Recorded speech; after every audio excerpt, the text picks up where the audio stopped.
And now it's time for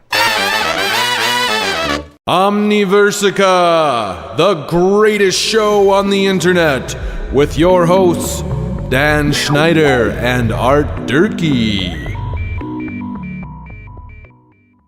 Welcome to Omniversica, the largest radio show on the web.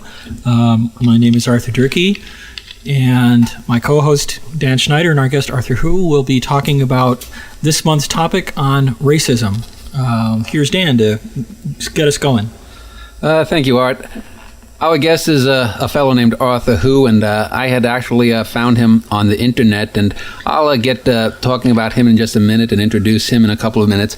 Just wanted to give a little background to this show as It's been a difficult show to put together. Yeah, as we've been plotting out the various topics for each monthly show, I have to say I expected some difficulties, but I'd never expected the level of difficulties in trying to get people to actually just talk in a very upfront manner about a subject. Originally, my idea was to get a multicultural panel of 3 or 4 people, Black, American Indian, Asian, Jewish, or whatever, Hispanic, and talk about their various aspects. But then I thought, well, that would probably not focus enough on individual ethnic groups.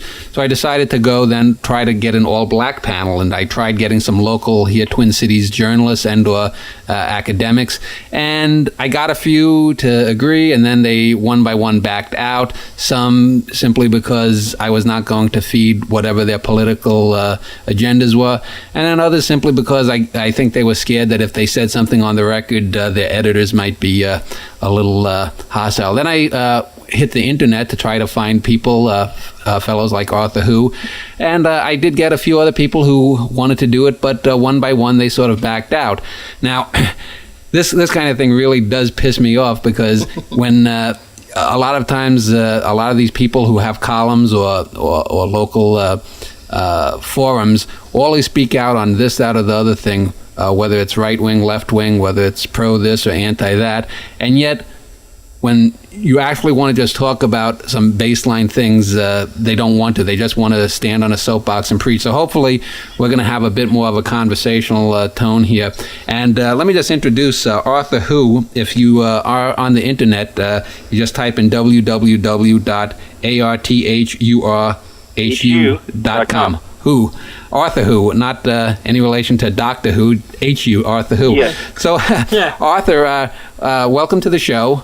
And if you could just tell me a little bit about, in looking on your website, it looks like you're a computer programmer and whatnot. Did this just develop as an avocation, an interest in ethnicity, race, the human condition? Let me tell you, I was growing up in the early 60s and raised just like any other good kid to idolize Martin Luther King and John F. Kennedy and Robert F. Kennedy, and learn all about civil rights and how racism was real bad. And something was funny in noticing that Here I was, one of the only Chinese kids on the block. And actually, by the way, that old neighborhood I grew up in, when we were the first or only Chinese in school, it's now a school that's 25% Asian. It's actually one of the highest rates of Asians, Limerick High School outside of Seattle. So that's my little piece of history in Renton, Washington. But noticing, my father was a good, because he was a refugee from communist China. And that made me a big conservative. And then I kind of thought about my situation that, gee whiz, if being non-white was supposed to make you underprivileged, why didn't that always seem to work consistently for Asians? And went to college, MIT, where I thought 5% Asians was just a huge number of Asians back then. We thought, now if you go back there, it's nearly 30%. But I think it was 1984. I started getting involved with some local Asian American groups and decided that I was going to learn everything there was to know about Asian Americans and Asian American history and collect every statistic I could find and put it someplace. And I used to have paper cards, and then I started putting in the computer files. And then when the web came about, I switched to putting my clippings and numbers on the internet. Mm-hmm. And one thing that I do that's different than from other places is that if you read most articles, they'll give you a white and a black number. If you're lucky, maybe a Hispanic number. Right. But they'll almost never give you an Asian number. And I suspect, the 3 out of 4 times if you look at the study, there is an Asian number. But I suspect the reason why they don't give you an Asian number is that the number doesn't conform to this black-white model. And I think if you were to look at all the numbers, the overall picture, which again, you see the old model, that either you're white or you're black, either you're an oppressor or an oppressee. And that's supposed to explain everything. And if you look at the Asians, what you find out is that for every place where blacks are behind whites, Asians will be half as far ahead of whites as blacks are behind. And actually, interestingly enough, in things like sports, where blacks are ahead of whites, Asians will be behind. Right. This goes everywhere from crime to health to birth, infant mortality, academics, math test scores, all across the board. Even though historically there have been times when Asian Americans have been as or more discriminated against than African Americans in some places. Yeah, there's never been documented where they would take an entire city and literally drive out every black person out of town and burn down the black town, or at least they may have done it one or twice. Whereas in the West, it was everywhere.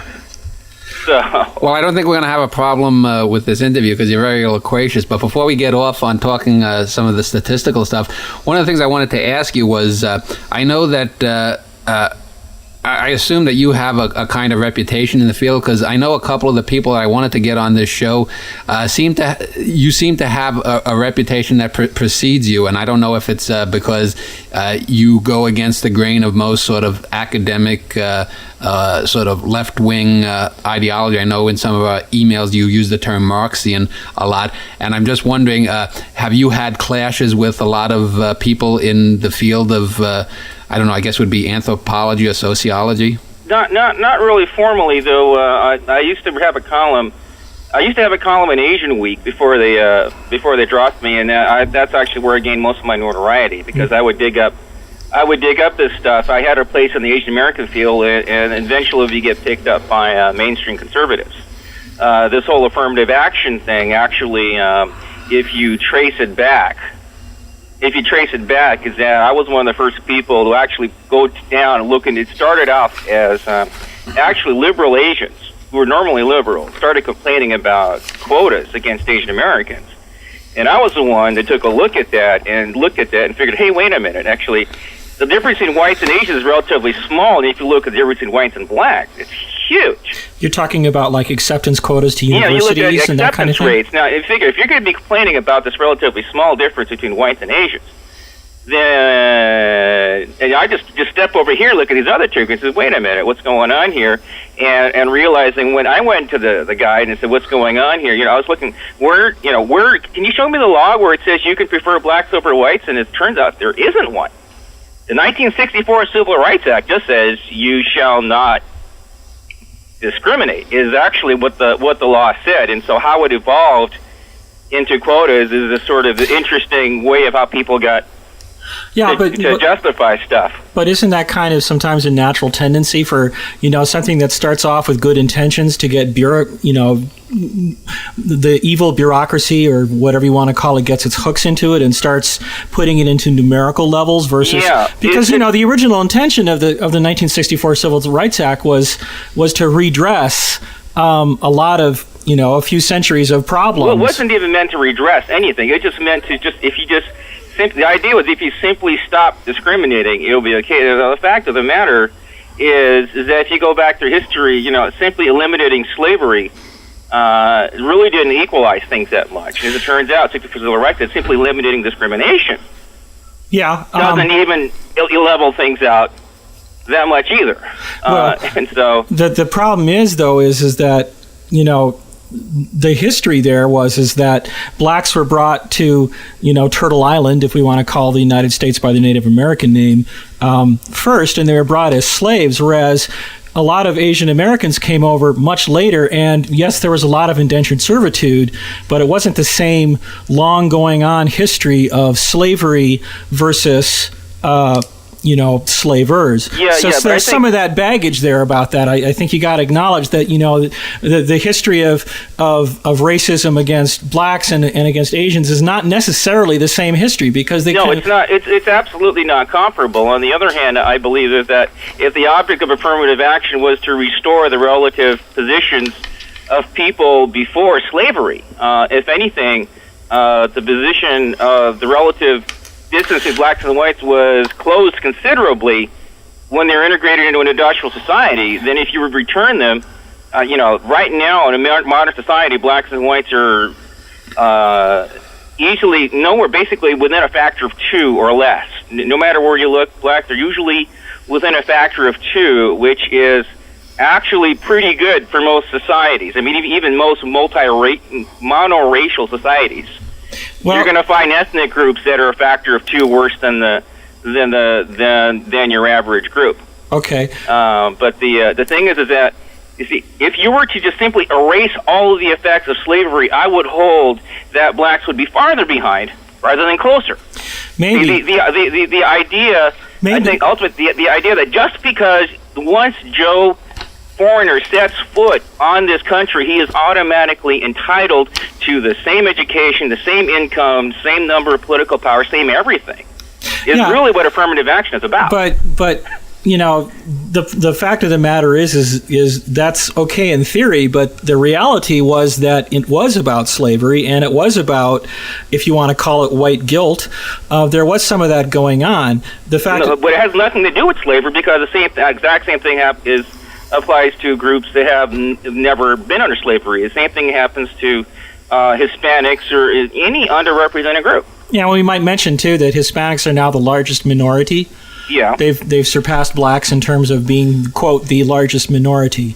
Well, yeah, but the fact that Hispanics are under affirmative action, perhaps justly, rightly so, shows that it really has nothing to do, or nothing necessarily to do, with the institution of slavery. Yeah, but there's an economic factor going on here too, because a lot of the blacks, both in the 60s and still today, I mean, we still have some kind of de facto apartheid going on, but in this country it's based on economic status and class as much as it is on skin color, unfortunately. So, maybe... No, it's a bunch of different things. I mean, even Asians still have trouble breaking into, whatever old boys network there is. Well, maybe they have trouble breaking into the old boys network, but there doesn't seem to be a problem with them getting, well-paying technical jobs or stuff like that. So maybe Asian Americans don't need affirmative action still as much as blacks did. Well, let me just add, I think one of the things I know I grew up with in New York, not too far from a few Chinese and Japanese families, and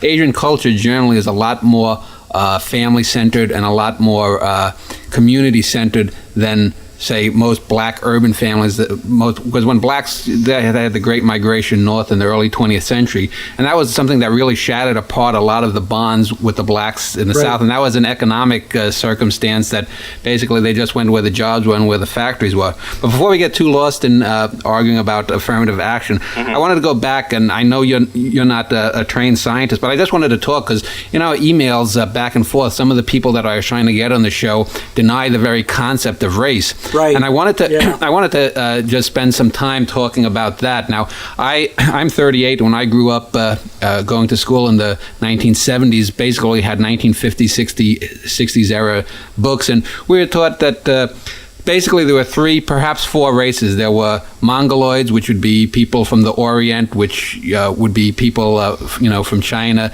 Japan. Generally, they would be shorter in stature, black hair, sallow skin, epicanthic folds in the eyes. Native Americans were considered an offshoot of them. That would be the Mongol, and also Pacific Islanders. That would be considered the Mongoloid peoples. Then there were the Negroids, which were basically dark-skinned Africans, nappy hair, broad features, thick lips, dark skin, and that would be most of the people from Africa and a few of the islands in the Indian Ocean. Then there were the Caucasoids, which were basically Europeans, all the people from the subcontinent, Arabs, the Turks, and they would have generally lighter skin, although they could be as dark as blacks from India, pointier features, more of the Roman nose. And then there were perhaps a fourth subgroup or a fourth race considered the Australoids, which would be the Maoris and the Aborigines from Australia. Now, as time has gone on, people have talked, well, there are no races. One of the fellows we tried to get has a website where, he claims race is an illusion. But as you had said in one of your emails, even a 3 or 4 year old can look and tell, well, that's a black person. If you started walking in the middle of Stockholm, you'd stick out a little bit. What's very interesting, one of the people that, on the one hand, has put out a scientific claim that there really is no race is this Kavili Saforza guy, who has gone into the genetic structure of humanity and classified it. And if you put his numbers down on a map by color, you get Asia, Europe, Africa, and a couple of other places. Basically, we're still back to the basic four human food groups. He's looking at genetics. Give or take a couple of odd groups here and there. He's looking at specifically at like the human genome, genetics, DNA, chromosomes, that sort of thing, or is that what he bases that on? I'm just trying to... and from what we know from human evolution, it kind of goes into that, something that people really, really don't want to talk about. Now, I kind of hang out with a group called H-BD, Human Biodiversity. Stephen Saylor is a big proponent of it. And I tried to get Saylor. He never returned any of my emails, but... what he calls biodiversity. But they're not afraid of talking about this fellow. And one of the most interesting explanations for the statistical pattern is a fellow named Philippe Rushton, who is, when you do hear about him, is really vilified, but most people simply ignore the guy. But his theory is, if you look at the human nation who split off last, where the Africans were first, and then the Europeans kind of split up from there, and the Asians kind of split off last. And he takes a bit extreme that basically, once you go from worms to humans, that there is this R theory that either you have a lot of babies with a little less intelligence, or you have a few babies with more intelligence. And it's kind of obscure because once you get to humans, we're all the same species, and we're all actually really close. Well, the fact that we can all interbreed means that we all share the same DNA. Right. But within that, though, is a little teeny-weeny... The theory is that theory, which if you define racism as the racial differences being based on theory. Arthur, let's just stop it right there. Okay. Dave, I'm getting some. It sounds like the fan or something going. Butterfly wings going back and forth through that. Oh, it's the phone. All okay, right, great.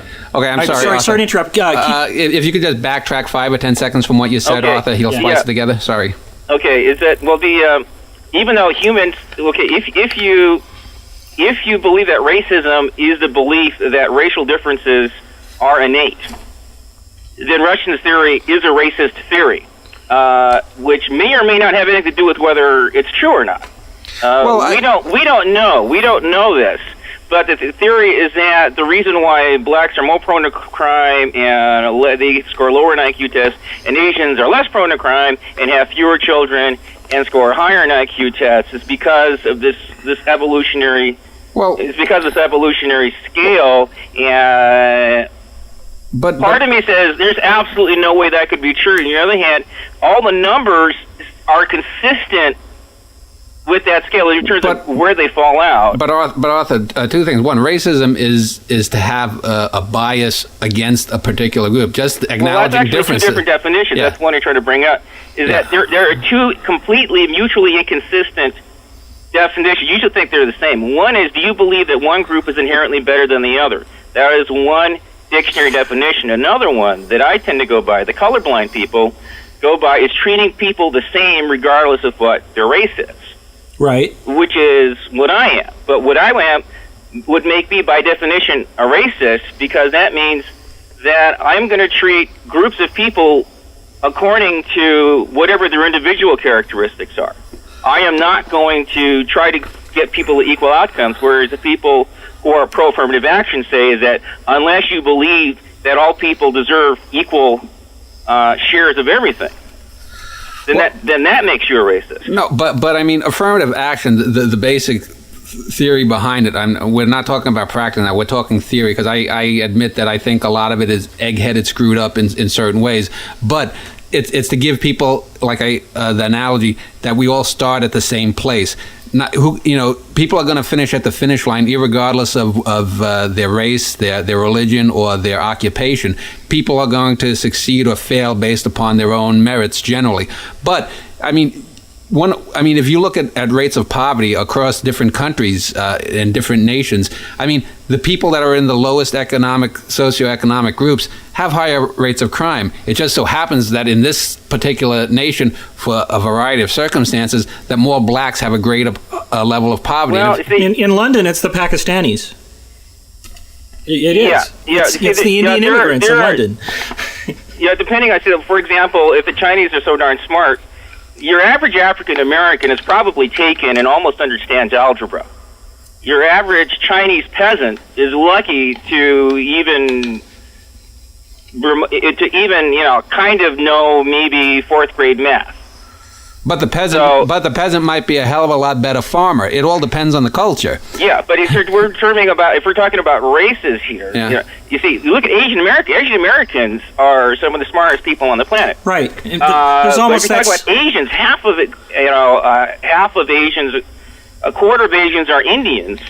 Right. A quarter just as poverty-stricken and backwards as the Chinese are. But the smartest of all the IQ groups in the United States are the Indians.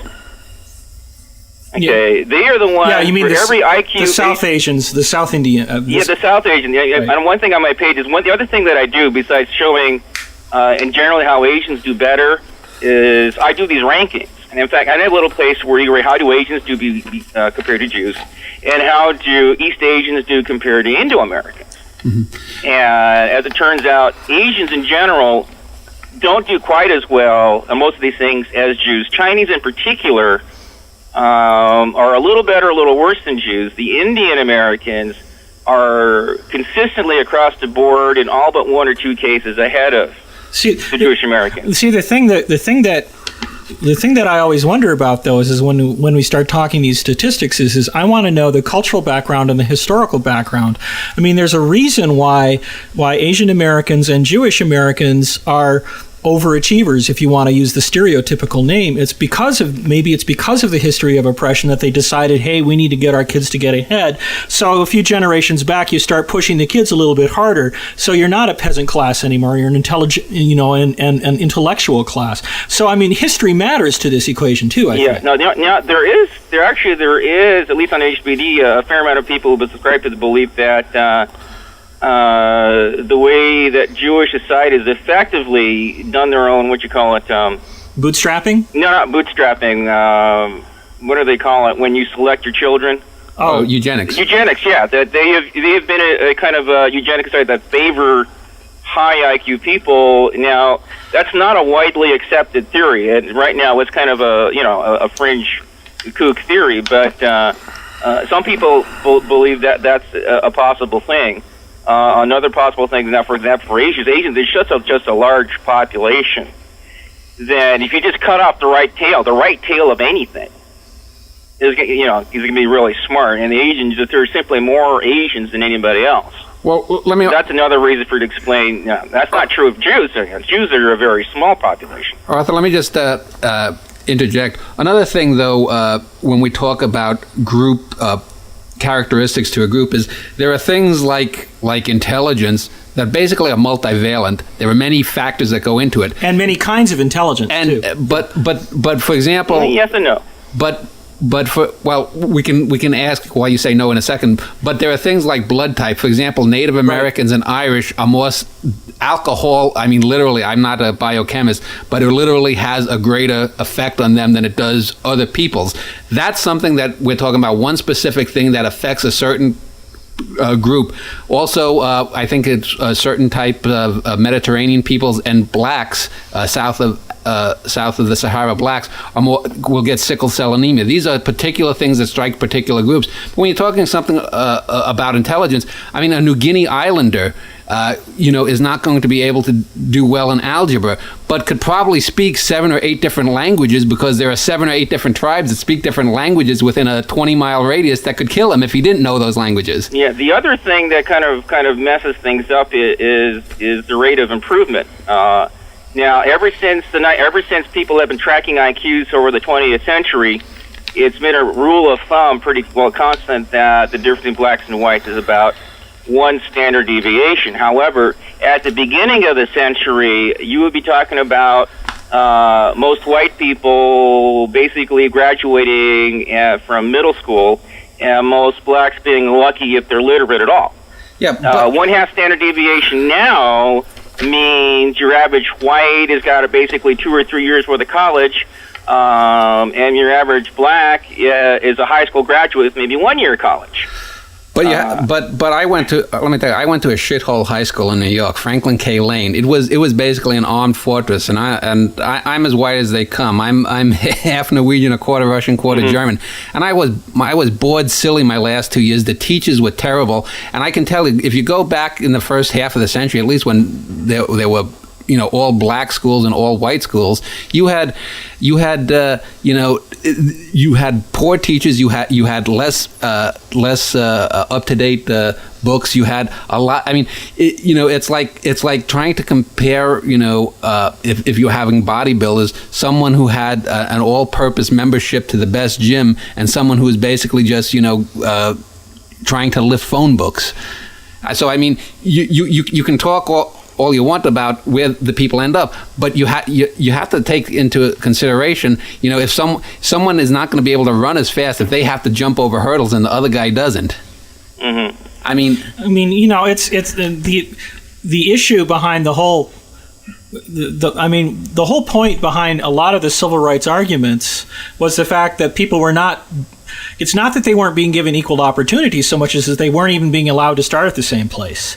The fact of the matter is an inner city kid is probably not going to be able to afford to go to Princeton or Yale, without affirmative action. And if they do well enough to at least get the grade level that will allow them to take that, then who's to say that that's. It puts people. The idea was to put people on an equal starting position. What they make of themselves is still up to them. Yeah. Where they end up is still up to them. I don't have any problem with the idea of desegregation, meaning that we're going to get rid of these ridiculous shacks that they would put black students into, whereas the white students went to these magnificent castle-like facilities. But what I don't like is the idea, like Gary Garfield says, that we have to keep on integrating just for the sake of integration, to the extent that, for example, a place like East Palo Alto, what that effectively did was eliminated the community school for the black community there, and scattered all their kids. When the parents figured out that they were just getting a crappy education in a white school, they wanted to bring them back. Actually, it was the white school said, no, you can't take our black kids away from. We're going to lose our diversity. Or basically, they're looking for the dollars for the kids.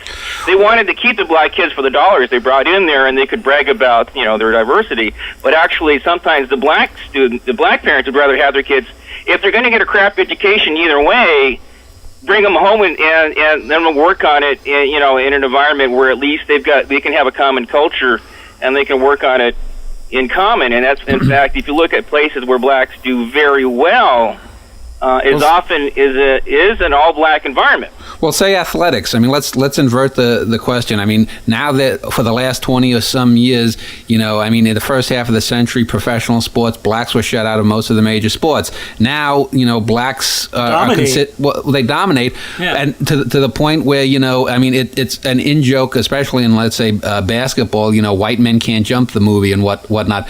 But I would complain about the front office. They want their front office to reflect the players. The front office is still mostly white. Yeah, but they never on the fact. You see, the whole thing is ridiculous. And the owners are all white. Now they want preferences for the front office because of the players. But if it were up to me, if you're going to have affirmative action, let's have affirmative actions for Asians then. Okay, Asians should have 4% of every basketball team, or let's make it fair then. No, well, forgetting about but let's stick with the idea though of black athletic superiority, which is sort of, I think, a myth, just in the way as I think black intellectual inferiority is a myth. Well, it's like black lower incomes is a myth. I mean, statistically, it's true. Well, no, it doesn't mean it's just not necessarily. So, but in general, it's true for any number of reasons. I'll agree. Oh, sure. For historical reasons. I'll agree. I'll agree without a doubt. I mean, I'm not going to argue those statistics. I'm just I'm just for both sides. I say there are reasons why. I mean, for example, I don't know how, if you're a boxing fan, but if you look at the history of boxing, I think that it's a perfect example where you see different ethnic groups in the late 1880s, after the Irish potato famine. I mean, Irish dominated boxing. Blacks were not allowed to fight white men, so they were out of the equation. You had Irish dominate. Then you had, towards the late 19th century, early 20th century, Jews all of a sudden. There were a slew of great Jewish boxers. Then you had the Italians come along. Then when the blacks, Jack Johnson, and then later Joe Louis came, blacks started to dominate in the 40s, 50s through Muhammad Ali in the 1970s. Now, if you look, it's Hispanics that are dominating the ranks of boxing. And the one thing that's in common is this is one of the few areas that they have that they can make money, and that's what pro sports does. It's opportunity. But what I would show is that what that proves is that races are inherently not equal. I mean, for whatever reason, inequality is a fact of life, and once you get people equal, different groups tend to go up and down at different rates. So once you get them, even if you got two groups equal, they would be different the next month. But then okay, so then Irish all of a sudden lost the ability to box well. I mean. Well, it's different people are doing different things and they see different opportunities. For example, Asians are not big in law school. One of the big secrets, when you talk about the University of Michigan, the law school, the interesting things about law school affirmative action is that even very recently, many schools give affirmative action. They give preference. If you look at, there's law schools that give affirmative action to Asians, even though Asians are overrepresented. Mm-hmm. And as it turns out, nationally, Asians are not overrepresented among law students. Well, let me give you in the profession, they're underrepresented, but there are already too many Asian students. Yet some people don't bother to check. See, that's the problem. What happened with affirmative action is they don't check to be whether they're consistent with their own rules. The University of California, L.A., they gave preferences to Filipinos, even though Filipinos have never been underrepresented as college students. Never, ever, not in recorded history. Well, let me just, I worked in collections for a while, and within the last decade, over 40% of motels are owned by Pakistanis and Indians, because there used to be a scam, the Patel. No, you need to speak to my cousin Abu. No, it's Papu or something. Mm-hmm. But my point is, those communities very collectively pool their resources. They try to get into businesses that they can do, and running a motel is something that you're not going to make a great living on. But this is where these communities have found that they can do something and do it well. That's an ethnic niche, like Cambodian donut shops, restaurants. But that doesn't necessarily reflect their ethnic background. That's just something where there was an opportunity over and they swarmed in. It's filling. If we're talking like biology, they filled a niche that was there. Well, that's the history. Every ethnic group is like that. There's something. Once somebody finds something they're good at, everyone else wants to follow the same pattern of whether they have something to do. In terms of, my personally, I'm going to get in trouble, but since I'm assuming this is some internet radio show no one's ever going to hear. We'll find out. Is that, like dogs, for example, are one species.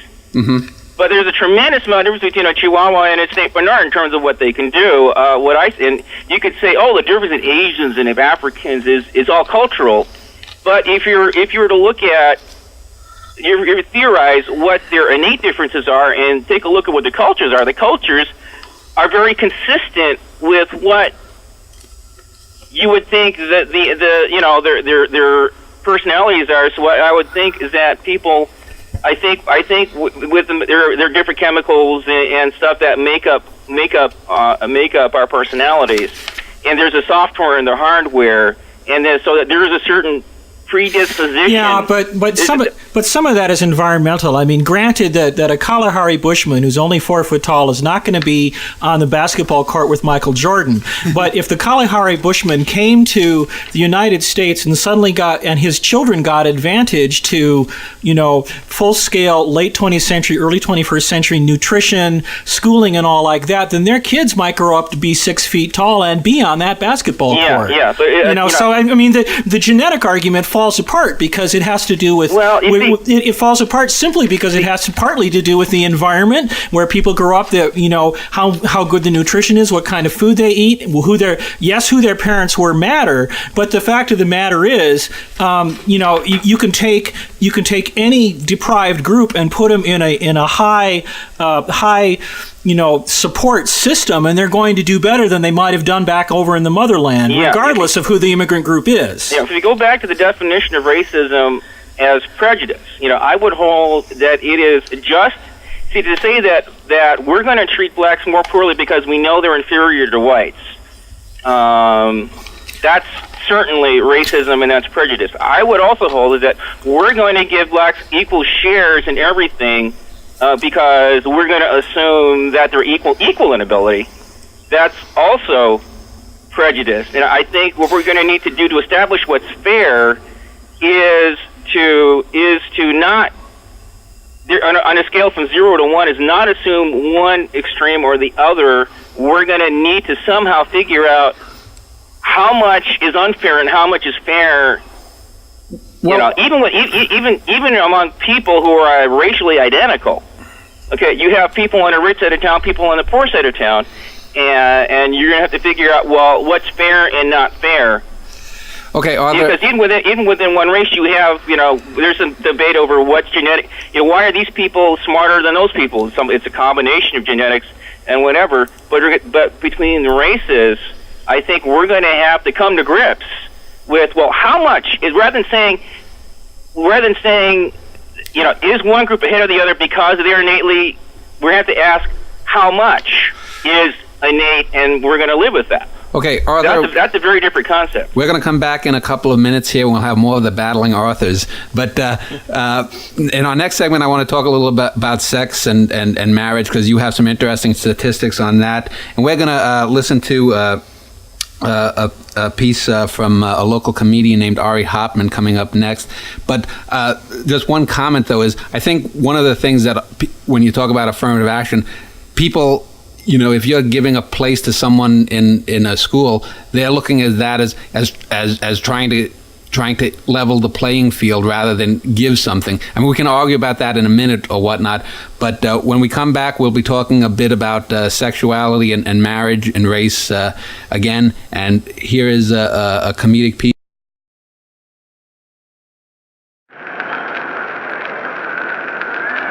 Hello and good evening, ladies and gentlemen. This is Nigel Macmillan live in Berlin with coverage of the Chancellor's speech at the opening ceremonies of the Circus of National Socialism here at the Sports Palace. It is a beautiful day in Berlin, a slight breeze coming in from the north, pushing out, as one man put it, the foul stench of communism from the east. The happy and eternally blissful German youth are ready to be entertained, and the finest clowns, acrobats, and National Socialist fire eaters have been gathered here to show the people, and here he comes. Here comes the Chancellor through the side entrance. He looks confident, he looks very secure in his newly acquired dictatorial powers. He acknowledges the crowd in a not very friendly way. And as soon as the crowd have died down from their frenzy, we will hear the voice of the Fuhrer. And as I understand from the Ministry of Propaganda, we will be hearing some personal remarks before his official statements. Ladies and gentlemen, the Chancellor.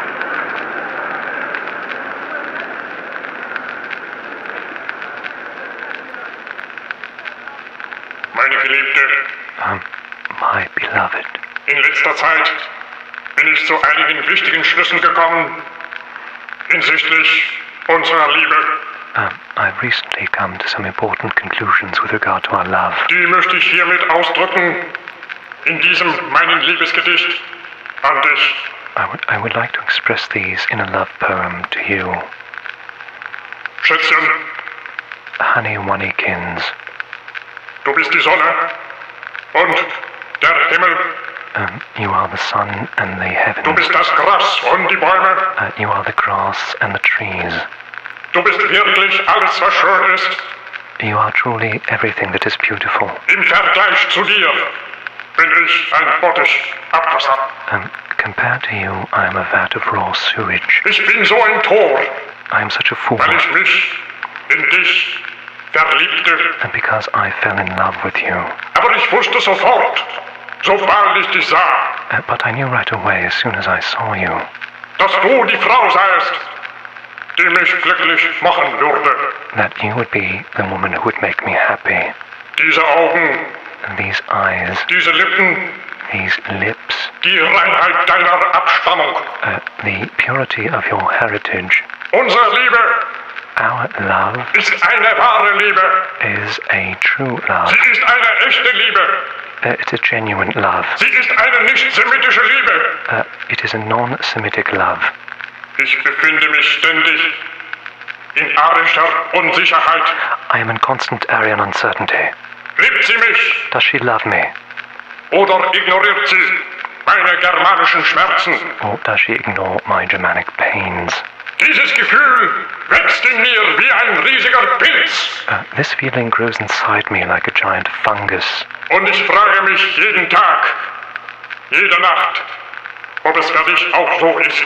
And I ask myself every day, every night, if it's the same for you. Also sag mir, dass du mich liebest, Tell me that you love me, dass du mir immer zur Seite stehen wirst, that you will always be at my side, damit wir zusammen in das Königreich der Liebe einmarschieren könnten so that we might together invade the kingdom of love, und über diesen Feind, den wir Einsamkeit nennen, siegen könnten. so that we may conquer this enemy that we call loneliness. Sieg! Sieg.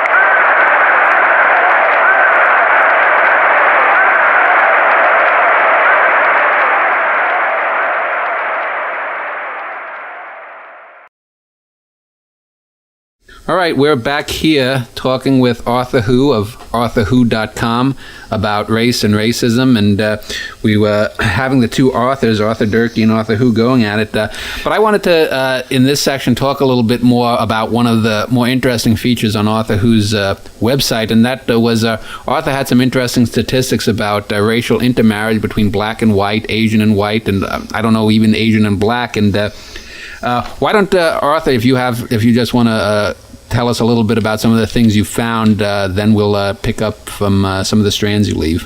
Yeah, one of the things that fell out of when I took this, hung out with these Asian American folks, and then we did a little seminar on Asian American values. So I've got a feeling for what those were. And then I started looking at statistics as to interracial marriage rates, and thought about the pop culture. I actually was one of the I think I was one of the first people to point out the interesting pattern that Asian women tended to marry out more than the Asian men. If you look at interracial couples, it tends to be a white guy with an Asian woman. Then looking over the fence, you would find, if you read Ebony or things like that, you would find Asian black females complaining that their guys were picking up the white women. Mm-hmm. And I thought about what are these Asian values? Asians tend to be we tend to be a little smaller. They tend to be quiet, a little more submissive, a little more into following the rules. And then you look at what's the American rule book on what guys and girls do. Well, most of those things fall in the female category of what American expectations are. And also, if you on the flip side, where do these black stereotypical behaviors go? Well, they tend to go on the male side. They're a little more extroverted, take a little more risks, maybe excessive schmoozing, a little less emphasis on hierarchy and things like that.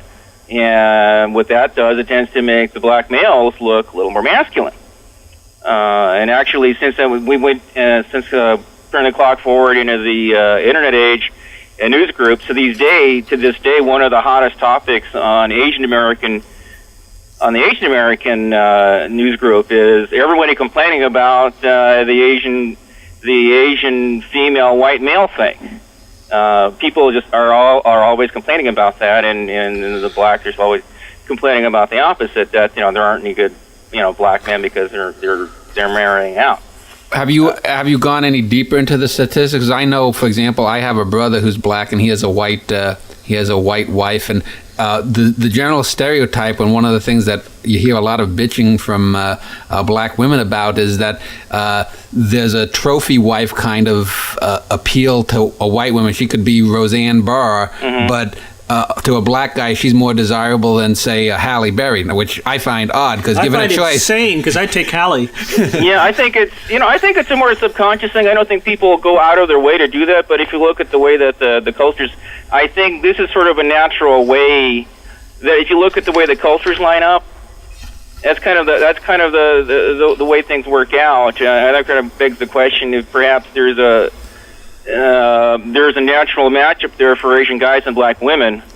I know if I had broadened my taste a little bit, I might have had some interesting relationships before I didn't really think about. Well, if your wife's in the room, you'll keep that to yourself. But let me just ask: have you done any statistics on mixed race children? I don't have so much on the mixed race children. I know the big source of mixed race children is typically our GIs. One big category is in fact there's a huge. I once took a graph, and what I did is you looked at number of the immigration pattern, and there's just a huge bump of women who immigrated, and it looked like these were essentially war brides during the 1950s, because it definitely shows up in the census statistics.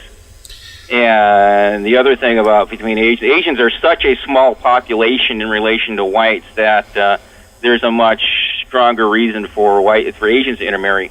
Besides the fact that the differences in appearance and culture are relatively smaller between Asians and whites, which is a little odd because Asians have a culture barrier that blacks don't have. Most blacks speak English. Yeah, there's history with Vietnam there, though, too. I mean, I remember I happen to be an American-born, mostly white person who grew up in Asia. And so I was definitely in the racial minority in the part of Asia that I grew up in, which happened to be India. What was interesting to me is when we came back to the States, and as I grew up into my adolescence, I was noticing more and more and more during the Vietnam era that, yes, there were a lot of GI brides, but there were also a lot of abandoned multiracial kids in Vietnam. I mean, a tremendous percentage, I don't remember how high it is, but it seemed to me a significant percentage of some of the kids who were brought over here were essentially GI kids that nobody in Vietnam wanted because they were, the children of those nasty Americans, whether they happened to be white, black, Hispanic, or other. Okay, and then there was something going on with the boat people too, where there was this percentage of some of the boat people that we rescued and brought over, as well as I'm sure who died, who also fell into that category. So we get a lot of Chinese and Korean kids who have simply been abandoned. Right. For various reasons, the majority of those being female. For all people like to say that communist countries are great and wonderful, communist countries don't seem to be very good at enforcing this. Who these days talks about communism being wonderful? Except a few. I mean, Art and I are in the arts, and yes, there are a few relics from the Eisenhower. I don't know anybody anymore. Yeah, I know that there was a TV special here about the governor's wife went to China, and they were crying about how the Chinese were so brave and wonderful to have this one-child policy. They were just in tears that the Chinese were so brave to do this. That's so stupid. Well, they have a two-child policy in Indonesia that I happen to know because I lived there for a year, and hardly anybody follows it. But the point I'm getting to is that these things are, what's going on with like the mixed race kids and maybe even some of the interracial marriages. I mean, 50, 60 years ago in the United States, a white woman or a white man marrying anybody who was not white, whether it was black, Hispanic, or Asian, was very, very controversial. In California, it was illegal until the 50s. And not only in California, but in some of the other states in the South, it was also illegal. I think Texas, for example, Texas being one of the most enlightened states in the country, as we know. Anyway, sorry, I just had to say that. But the thing that really strikes me is what's going on is that there's a lot of tribalism going on. Okay, you have this group which has their cultural systems, and this group has their cultural systems, and the people who meet each other on the interface of those two cultural systems were very, very seen as evil by both sides. It's like, how dare you do that? How could you possibly do that? You're an Indian woman. How could you possibly like that black man and stuff like that? I've seen this in my own life with people I know.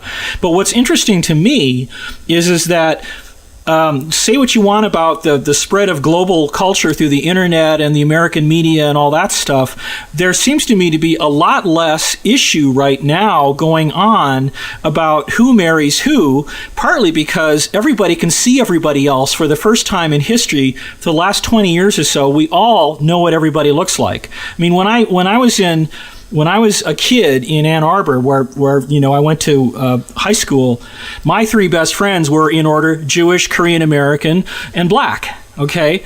Then I moved to Madison, Wisconsin a couple years later, and I was astounded because I was meeting people who that until they went to college at Madison, they were from Podunk, North Dakota, or Wisconsin, or Minnesota, had never ever interacted face to face with a person of color, and they had a lot more weird prejudicial stereotypes going on because of what they saw in the media. So there's a tribal. Let me just ask you, cultural thing going on. Isn't that almost, though, I mean, wouldn't a lot of very right-wing Republicans argue that that's sort of one of the side benefits of the triumph of McWorld, that as Americanism has spread throughout the world? They probably would, but... Yeah, as one of these, part of I don't know if it's right, but they might argue that. My parents, I wanted to say that they definitely did this. We kind of struggle to say my parents... came to America so I had the same right to be this big, overbearing, oppressive American imperialist, just like all the other white folks here. And a loudmouth, too. Don't forget that. We have to do that, too. I firmly believe that one of the most significant events of black equality was the fact that O.J. Simpson could buy his innocence. I think, when a black man can get off with so much seemingly obvious evidence against him, what better triumph of American capitalism is there? But actually, in my view, in terms of one of the I don't know, a stereotype. I don't think it's that common, but I think one stereotype, I think for the black strength, is for oratory and making a big story. And among the races, blacks are the absolute champions at bitching, and Asians are awful at bitching. They don't speak up much. We just don't know how to bitch. Well, that's the stereotype of the eunuch. We have a little bunch of Asian activists. They try bitching, but there's such a small little bunch of people. You never hear those guys. So. Well, let me. So we have to look. The Asian Americans, as a matter of fact, they've taken after the African Americans to learn how to do this civil rights bitching stuff. Our producer Dave Wesley has a comment. You got to remember, it wasn't until the early 1900s that marriages were based on romantic interest rather than social interest. Or economic relationships. Exactly. Right. Exactly. And so you can kind of see the pretty rapid evolution in this century, though, or the former century, I guess. Well, if you look at the world history, most of the time on the planet, human history, people have just been literally, you can only way to get from here to there was to walk. Maybe paddle a canoe. Well, I know that. Yeah, and you never got to interact with another person, and if you did, you killed them. Well, and hence that tribal mentality I'm talking about. I think that tribal mentality lasted all the way to the Vietnam era. Partly because the media was not so overwhelmingly dominant.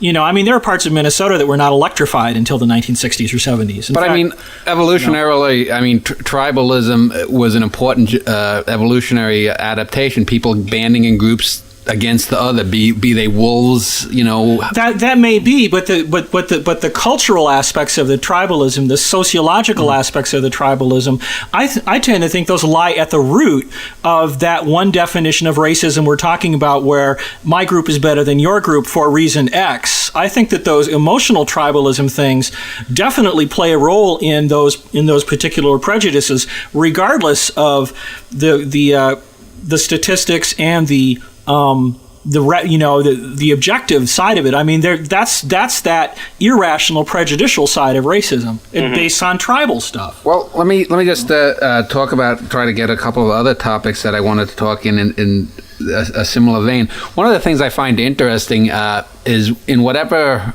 categories we're talking about, and this I'm not talking about when we're talking specifically about race, but if we talk about artists, or if we talk about sports figures, or if we talk about entertainers, or we talk about scientists, we tend to get comparisons within a particular group. Even female scientists are always compared with other females. Right. A female scientist is always compared to Marie Curie.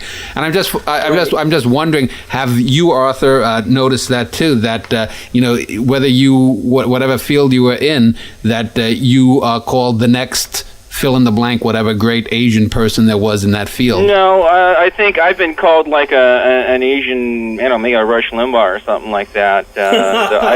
Unfortunately, Okay. my ambitions have gotten bigger than the ability for my career to handle it. So I've kind of backtracked and trying to get my day jobs straightened out a little bit. Right.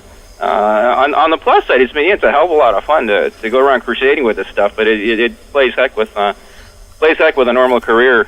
So I'm sure I'll find some job next time. But one of the things, just today I was doing an essay on a couple of multicultural poetry anthologies that were really atrocious, because basically the writing is what Art Durkee here has called woundology, and he stated it before, so I'm not trying to out him, but Art is gay, and one of the things that Art resents is that all people who are gay get lumped together, all people who are Jewish lesbians get lumped together. Yeah, I mean, it would be nice to have an anthology of great writers versus an anthology of great black writers, or great gay writers, or great Irish writers. I think the one reason why we do this is that people want to see their own kind, because otherwise if you get lost in the majority culture, then you don't want to see. That's why people still they have their own affinity groups. That's why we have MIT.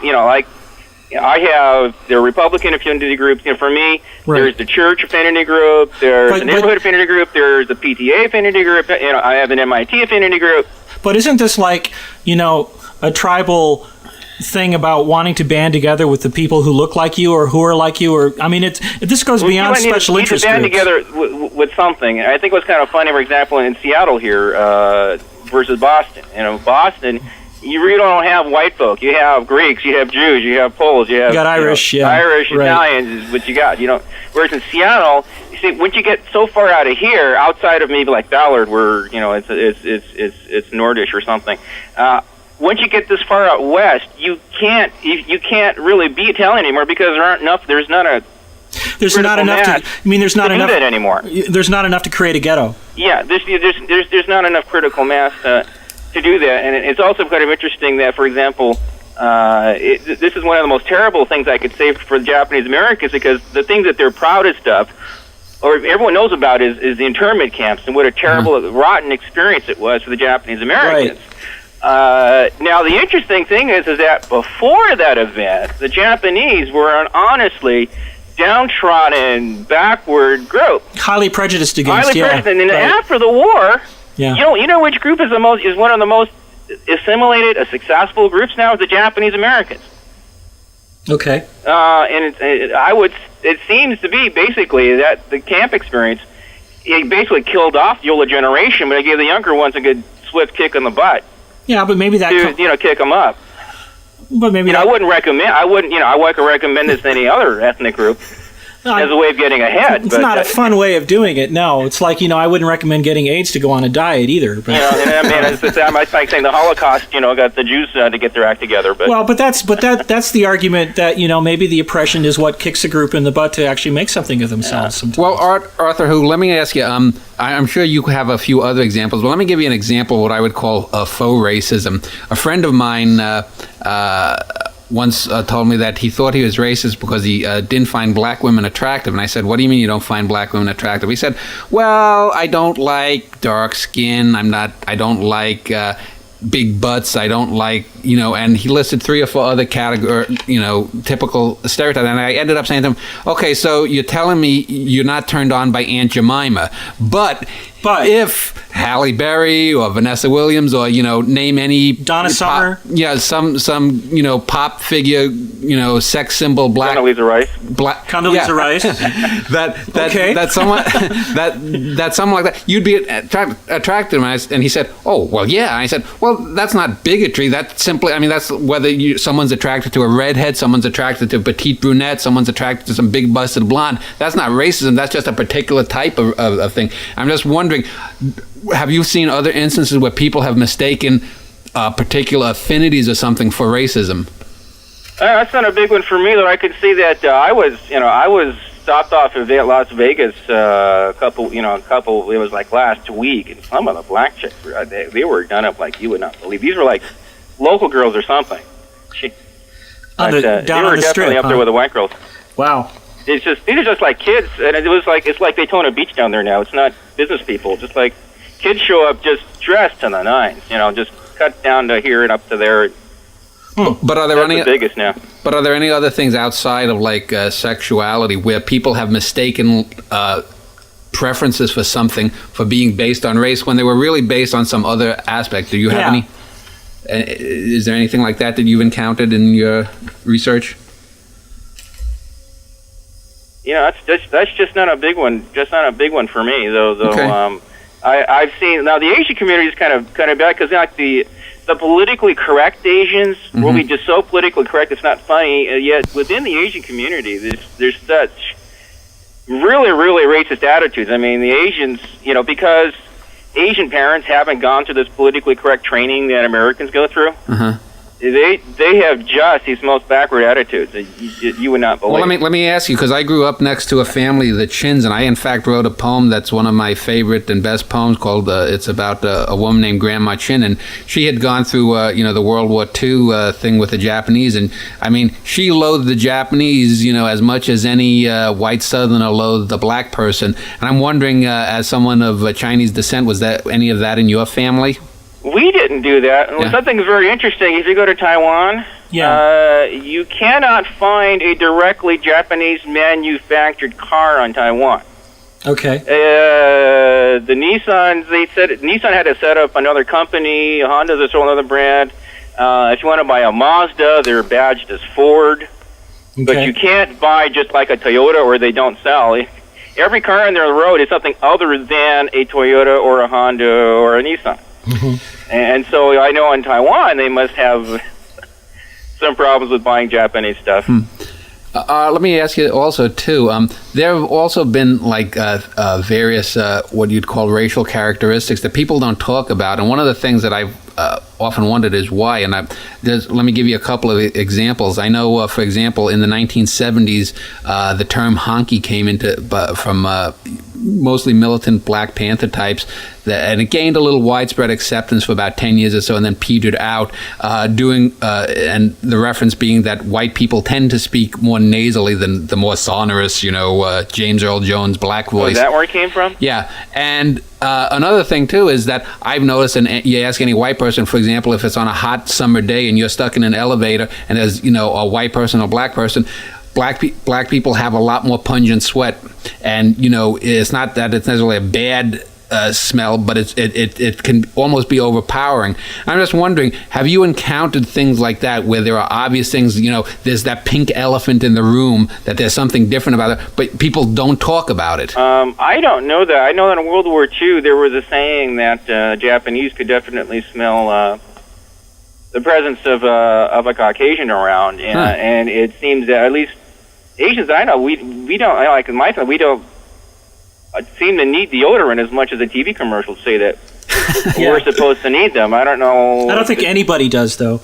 Well, I mean, there are certainly. I mean, most Native Americans that can't grow beards? I don't know. Asians don't seem to have much chester. Actually, what I found was interesting. What I tried to get is all my kids. What ticked me off? Like my kid was in first grade, and they give him back. What came back was this timing sheet of how he did, how many how many pull-ups he did. The average number of pull-ups that a first grader can do is 0. Right. Then the 1 mile run. Wait a minute, 1 mile run in first grade? What the hell is this about? And so after ranting and raving, they no longer do that to first graders at my school. But then I asked, hey, would it be possible for me, because I've been trying to get a hold of a school, any statistics that show how Asians do running compared to other groups, and I've not been able to find figures anywhere, and no one will give me the opportunity to see how Asians do, because I would suspect Asians, if white men can't jump, Asians probably can't run, but I don't see... Well, Asians can't swim. swim. No one will give me the numbers to show whether that's true or not. The stereotype is Asians can't swim, isn't that? Yes. I don't know. Except that the Chinese have, really taken over the diving Olympics lately with their excellent training program. But another thing too, we touched on in the first segment about the origins of race and whatnot. And one of the most interesting things that I found is as we dig up more remains of stuff, it seems to me that a lot of the theories about human evolution have needed to be rewritten. There's, for example, the idea that there was the Bering Land Bridge of about 30,000 years ago, where the Mongoloid people split off, and those that stayed in Asia and became the Chinese, eventually the Japanese, and those that went to America and became the descendants of American Indians or Native Americans. But then we find things like the Kennewick Man findings, and now there's the Chinese circumnavigation of the world thing that's starting to pop up. Right. And the Phoenicians and I mean, also too, there was somewhere in the Yucatan they found a particular tribe, I forget the name of it, that had some genetic marker that was very similar to something from the Chinese royal family about 1,000 years ago. Right. Mm-hmm. And then there was, the Vikings, supposedly, the Kensington Stone here in Minnesota. And I'm just wondering... well, it seems like everybody's been to North America. It's just the Europeans that finally got it right. Well, now we're getting the little gray bug-eyed aliens are coming here to America. Now it seems that, from my standpoint, the Asians are taking advantage, and now that the white folks have been so nice to clear it out and set up the science society, now we can take over. Well, let me just ask you though, in thinking about the origins of things, do you subscribe to? I know there are two basic ideas. That there was one out of Africa movement, and then people sort of differentiated, or then there were waves of human emigration from Africa. Have you looked into that? And what? I think the latest thinking is the waves out of Africa. It seems to be the latest one, with people taking boats to various places in North America being thoroughly confused between all the 4 or 5 different ways they got there at different times. And what about actual physiognomic differences between the races? Do you think that's mostly based on sexual selection, or? Well, it's just people wander around, and what happens is the branch goes around, and actually I was a little confused because most traditional things say that the Asians split off last, and I just saw a TV show that says perhaps the Europeans were the ones that split off last. The thing about that is if it depends. Humans went off to Asia, and then some guys in Armenia made a left-hand turn, right, and they became what we know are the modern Europeans. So that's different than the other stuff, and of course. The thing about the Russian theory is that if the Asians are so dang advanced, how come the whites run everything? Well, but the whites are the ones who have the technology. That's part of it. But anyway, if Rushton's theory is true, then I would expect that the Asian population has a higher percentage of the more recent blood group types. I mean, the 4 basic blood types, O, A, B, and AB, we have traced through genetic markers that, type O is the original blood type, and then sometime around the invention of agriculture, types A and B came in. So if these waves came out of Africa at different times, you'd imagine that, if Asians were last, that they would have a predominance of AB type, and I don't think that's true. I'm pretty sure that blood group types are distributed universally among everybody. Yeah, it takes a bit of time for the stuff to get, from the original researcher to, and sometimes it goes to the researcher, and sometimes it goes to the Discovery Channel first. Yeah, and true. Sometimes some of the stuff on the Discovery Channel is like really goofy. So it's really hard to tell.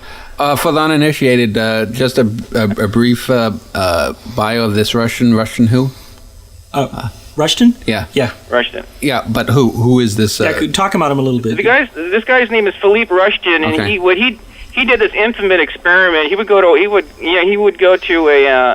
to the extent he would go to a shopping mall and he would interview people of various races to go inside with him, and he would measure things like penis size and clitoris size to show that basically, everyone, every comic knows, okay, blacks have big things and Asians are smaller. Uh-huh. But from a scientific standpoint, you'll never find any scientist that will say that for a fact. I don't know any doctor who would say that. They'll say either that if they're saying we don't know, but every number I've checked, I did a little internet survey, and there are three or four other surveys up on the internet. The only numbers that are out there are consistent with blacks are bigger, whites in the middle, and Asians are small. When there are numbers, that's where it is. And that's the thing that gets me about social science, is that there's always this null hypothesis that we know all the groups are exactly the same, and if there are any numbers that are different than that, well, they're all wrong. Okay, but you see, when all the numbers are consistently on one side, basically all the numbers that are around are essentially supporting one thesis, then they say, well, that's not significant. Well, yeah, okay, but let me just ask then: wouldn't a thing like penis size be something that would bolster the argument that a lot of racial differences have to do with sexual selection rather than, because I don't think there would be any great you're not gonna, it's not gonna improve survival. A 3-inch penis, as long as it can function properly, is just as efficient, just as good as a 6 or an 8-inch penis. As far as I know, it shouldn't make any difference. But that would be sexual his particular selection theory, and he's been trying to get. He had a couple of books published and by transaction, and then that was withdrawn. And then he made a little pamphlet got made, and there was a little outrage because he sent a little copy of this little condensed version of this book to various campuses around the place. And of course, people said no thanks. What are you trying to send? But this guy still has a position. He's in someplace in Canada. But if you look up Philippe Rushton, RUSHTON, little places will pop up, and probably a third of those places are these weird white nationalist sites. You don't know about it. Well, but that's one of the arguments that you can talk all you want about how the fact that sometimes the ideological thing, on the left overrides here's the actual statistics because they don't want to talk about it. But maybe the reason they don't want to talk about it is because they're trying to promote an ideal that, hey, it should be this way, and we want to push it towards being that way to create some kind of ideal society. Well, that's the Ayn Randers. They play everything called objectivism. The Ayn Rand people wouldn't do that because they're pretty much every man for himself. But the idea, one of her key ideas was, the objective is you look at the way, the epistemology is you look at the way that things are rather than the way they should be. Yeah, but the whole point, but what I'm saying is that one of the reasons that many people on the left, or especially the extreme left, make some of the arguments they do and overlook some of the facts as they are is because they are trying to say, hey, we think this is the way things ought to be, and it's not necessarily any less or more ideological than the people on the extreme right saying, hey, we think this is the way things ought to be. The fact of the matter is you can talk about the statistics, and sometimes the statistics do show a different picture than anybody's ideology, and then if somebody is genuinely an objective scientist, then they have to think about it. Yeah, well, see, that's one thing I try to do with my numbers. Anyone that runs across my numbers find that I don't really have a fixed agenda. I kind of throw the numbers out there, and my agenda kind of tends to fall out of what those numbers are. And ideologically, I've been sort of conservative to free market and let the numbers where they are, and been kind of allergic to this Marxism. Well, but Marxist idea. one of the whole philosophical histories of the whole United States, going back to the founding fathers and earlier, is that this was people one of the reasons we're screwed up about sexuality in this country, by the way, is because they kicked all the religious and philosophical weirdos out of Europe, from the Mayflower era on, and they all ended up here. So we have this Puritan heritage of this idea about building the perfect world here now on Earth, rather than waiting for it, as some kind of reward in a mythical heaven or whatever. So there's this tendency to want to create the perfect world here now. And the thing is if you can look at the statistics and, the objectivist idea about looking at things as they are now, but you also have to look at the history of how they ended up the way they are now. And the history of how they ended up the way they are now also matters. And that's what partly led to the whole Civil Rights Act is, oh my God, our ancestors made a mistake. We don't want to repeat their mistakes. Therefore, we don't want to do this. Mm-hmm. It's kind of interesting going back on there because the part of the reason people opposed the Civil Rights Act because people thought it might lead to quotas. And I don't remember that being in the rhetoric of the 60s. You do remember, Hugh Humphrey's favorite line that if there's, if ever gets made into quotas and preferences, then I'll eat the paper the bill is made of. He never did that. And now the issue's come again because now we have similar bills. He's dead. For gays. Now, it's one thing to not discriminate against gays, but if it's going to be interpreted not discriminate, it's going to mean what it meant in the Civil Rights Act of '64. The not discriminate means quotas and preferences. Well, the difference there is, of course, is that the gay movement is cross-cultural and cross-race. And that's another thing. The numbers I actually have, I basically classify gays as if they were another ethnic group, and that's where you find out that the top educated groups are the Chinese and the Indians and Jews and the gays. Mm-hmm. And if you look at the most competitive colleges, at like your Harvards and Stanfords, that half of your students are Asian, Jewish, gay, or some combination of the above. Okay, well, we're gonna get into politics again in our third section, but it would seem to me if gays as a group are doing pretty well, since there is a well-known gay culture, that would seem to me suggest some cultural stuff. But anyway, we're going to get back in our third segment and talk about this. And right now, we're going to hear an oral essay from our contributor, Jay. I have been Alabama, growing up alone, angry, while the world asks what the hell is wrong with me. When people ask what I am, if there's any need to ask, since most only see the white man they've been programmed to see, there's no answer I want to give. Stereotype time. I was born in Alabama in the early 1970s. My family lived at the end of a mile-long dirt road in a green double-wide trailer. As children, my brother and I chased each other across cotton fields. I learned to shoot a rifle at age 5. When I tell people outside the South these facts, there is such irony on their faces, such twisted smirks of, you must be joking. But truth, I don't remember the Negroes-only and whites-only signs swinging rusty, cobwebbed over bathrooms and water fountains. To me, the marches and protests, the police dog attacks on children, are grainy black and white newsreel images on the History Channel. Not that they don't shame me at what Alabama did back then. Sometimes I think, would I have been part of the violence if I'd only been born 20 years earlier? Certainly. Would I have risen above it? I like to imagine so, but the honest part of me nags any certainty away. I am what people call white. My wife is African American. Our sons are both of us and more. On the census, we check 2 racial categories for our sons. When I look at the different racial categories on these forms, I laugh at how the world has been conned into believing this scary idea of whiteness. When people talk of protecting the white race, of teaching white kids about their white heritage, I gotta laugh. When the original white people immigrated to this country, to Alabama, they weren't white. They were German, English, Irish, others, different ethnic groups, each with their own language and history. Call any of them white, and they wouldn't have understood the word. Whiteness wasn't discovered until slavery became the engine of economic growth in the United States. Suddenly, poof, rewrite history. In the beginning, God created the heavens and the earth was without form and void, and whiteness was upon the face of the deep. So who am I? Growing up in Alabama, I was white. I learned this fact as such a young kid that it exists eternally back in time before any memories of self begin.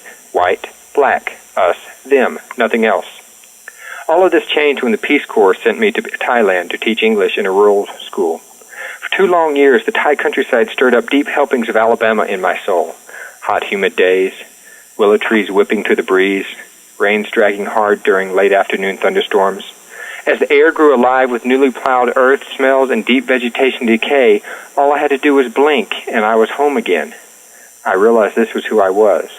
I was Alabama. But you can't check Alabama on racial forms, just white. I think that most white people know somewhere deep inside that whiteness is a lie. After all, when white people pass each other on the street, there's no deep bond between us. There's no heritage, no history, no cares, nothing at all. But if I meet someone from Alabama, we'll stop and talk for hours. White, non-white. These are the choices America wants people to make. Don't be confused by the different words. The reason terms of racial identity change each year, white to Caucasian to European American to whatever, is because the terms don't represent who any of us really are as individuals or as a people. The terms are just variations of the original use for whiteness, human, non-human, us, other. And as long as this happens, then whiteness is a disease. Forget about racism existing in Alabama alone. Forget about being white. Find your own self. Alabama is more me than white could ever be. As my sons grow up, they'll have to be more themselves, whatever that turns out to be, than biracial could ever be. Alabama is who I am. I am Alabama. I am the place where America must learn that whiteness is a lie. And we're back. This is Omniversica with Arthur Durkee and Dan Schneider, talking to our guest, Arthur Who. Well, before we get into, we want to talk a little bit about politics here, but before we get red in tooth and claw, politically speaking, I wanted to just touch back briefly on the idea of sexual versus natural selection and how that may have affected race. And here's just my lay kind of theory. When you think about Asians having slanted eyes, the epicanthic fold, or you think about blacks having thicker lips or broad features, or you think about the sort of idealized blonde Nordic goddess. To me, I think that a lot of that has to, intuitively, that has to be sexual selection, because to me, okay, I know more melanin in the skin makes skin darker, and it provides protection against melanoma, but also I would think dark skin in Africa would tend to heat people up a little bit more. Well, maybe I'm wrong, Art. The opposite, actually. Okay, but yeah, it's better for cooling. But there are things like the epicanthic fold that I can't see of any benefit occurring for that had to have been some king, maybe in Mongolia or somewhere in Tibet, that really just liked a couple of women that had sort of vaguely slanted eyes, and that just got perpetuated, and this became the kingly preference, and that over time, the tribal chief or whatnot, this became something that women who had a certain look were endowed with this feature and gained preference, and their children, and that's how it perpetuated. And because a lot of human features, whether we're talking penis size or the shape of the human eye, to me, there doesn't seem to be anything that could prevent you from not getting killed by a saber-toothed cat. I'm just wondering, have you Art, in your Arthur Who, in your peregrinations, have you come across I have never seen that theory, and in all the times I've been scanning H.BD, where every crazy evolutionary theory goes across, is never crossed there. Though I probably, after this conversation, but what do you Art? I probably fire across and see what they think of that. Well, what do you think of it? I don't care what other people think. What do you think? From what I know is that there's never been a really that there are classic explanations, and there are the people who say that there are no real satisfactory explanations. Okay. For racial features, why is it that Africans have very curly hair? Why is it that Asians have only straight hair? Why is it that Europeans have, the range in between? But if there is no natural benefit, if life spans, part of the reason when people walk, from here to there, there's what's called random mutation. Okay. People are just walking around for 10s and 20, over the course of I think that the races have been devolving over the course of 30 to 100,000 years. It's been taken from the first folks that left Africa and the European Asian split is 30,000 years. And a lot of random mutations can happen in 30,000 years. But having compared human racial characteristics to dog breeds, I mean, dog breeds have been, I mean, dogs... Mine's is only like a few thousand years, not even like a few hundred years for some breeds. In some cases, yeah. Yeah, but my point is, these were characteristics specifically selected to take dogs away from their more lupine ancestors, so that we get little Chihuahuas and huge Great Danes and beagles that can get into the moles underground and ferret out the moles. It's certainly that's certainly possible. Maybe in Africa that having if dark skin is good, then having darker skin might be better. I don't, I really don't know. Though that doesn't seem to work that way in America. In America, it seems that the lighter skinned ones. Well, and advantages here, for whatever class reason. Yeah, but again, that could be cultural again too. I mean, I remember seeing a long show. I think it may have been on Frontline on PBS, and within the last few months, about how light skin is also popular among West African women. I mean, not we're talking West African natives, people from Nigeria and Liberia and those countries who are normally very dark, and they have this cultural value that lighter skin is better. So some of these girls are going out and doing skin lightening treatments that damage them and leave scars and burns and stuff like that. Well, now orange hair is all the rage in Asia now. Right. It's hard to find women that wear black hair. Yeah, exactly. But then there's the same kind of trend towards light skin desirability that happens among black women and Hispanic women here in the States, and some similar damage has happened to some people getting hurt. Yeah, and isn't it the black women get their hair straightened and Asian women always get their hair curled? Yeah, but what I'm getting at is maybe this is cultural, and the fact is that we have Group A and Group B, and Group A grows up with Group A's tribe, and a person from Group B grows up with their tribe. But there's that thing between the other person is both scary and yet attractive. So everybody wants to be somebody else, and at the same time they all want to look like each other within their own group. So I don't personally believe, having studied some genetics, that there is any genetic connection to that at all. Well, I think that's environmental and cultural. Yeah, I think, and the reason I just wanted to think, I never underestimate sexual, the power of sexual attraction. Oh no, sex is a big power. Because, I think if we had, the Bob Guccionis around the world, I mean, each man within a few generations would be packing a yard-long schlong. But, yeah, there's a whole field of behavioral evolution where it's right. They're saying they both drive each other. Behavior drives evolution, which drives behavior. And just a thing, Art again, which makes me question the axiom that all the races must be the same in everything, and what we should be asking is not whether the races are different, but just how different they are and how realistically they should affect relations, rather than say, blacks are simply subhuman and we'll just make slaves out of them.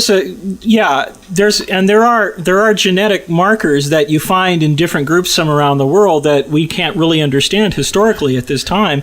But there are things like, one of the reasons that blacks from East Africa from the Kenya era are more prone to sickle cell anemia is because it was a survival mechanism. That's a way of surviving sleeping sickness. Well, another thing too that just popped into my mind was, often it's quoted from geneticists that there is a greater diversity between any two individuals in any ethnic or racial group than there is between the racial groups. And but I don't see that. But that doesn't line up with the racial difference is an entirely different set of characteristics.